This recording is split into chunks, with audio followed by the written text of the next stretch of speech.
நமஸ்காரம். எல்லாரும் எப்படி இருக்கீங்க? நாங்கள் ரொம்ப நல்லாயிருக்கோம். நம்மளோட சேனலில் வீடியோ போட்டு ரொம்ப நாள் ஆச்சு. அதனால் என்னோட லைஃப்பில் நடந்த ஒரு சின்ன கசப்பான விஷயங்களை உங்ககிட்ட ஷேர் பண்ணணும்னு நினச்சேன். ருத்ராட்சம் போட்டிருக்கவங்களும் திருநீர் அணிச்சிருக்கவங்களும் என்னன்னாலும் பேசலாம், என்னென்னாலும் பண்ணிடலாம், அடித்து கூட அடிச்சிடலாம், கேவலமாக கூட பேசலாம். அவங்க அமைதியாக போயிடுவாங்க. எதுவும் நம்ம திருப்பி அடிக்க மாட்டோம் தான் ஐயா. உண்மைதான், திட்ட மாட்டோம், அடிக்க மாட்டோம்.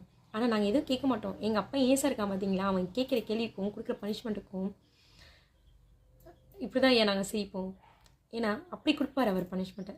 சரிங்களா? தயவுசெய்து ஒரு சிவனடியாரியை திட்டணும்னு நினைக்கிறதே வினை. திட்டுறது எவ்வளோ பெரிய வினை, அடிக்கிறது எவ்வளோ பெரிய வினை, கேவலமாக பேசுறது எவ்வளோ பெரிய வினை. அதெல்லாம் நீங்கள் சேர்த்துக்காதீங்க. அது எங்களுடைய நாங்கள் எங்கள் வாயால் சொல்ல மாட்டோம் ஐயா எதுவுமே.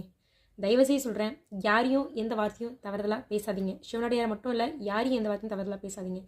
முக்கியமாக நாங்கள் திருநீர் அடிக்கிறத பற்றி தவறாக பேசாதீங்க. இதுதான் எங்களுடைய சொத்து. இதுதான் என்றைக்கும் நிரந்தரம். நான் சொல்கிறது கரெக்டு தான் நினச்சிங்க அப்படின்னா கண்டிப்பாக கமெண்ட் பண்ணுங்கள். நன்றி.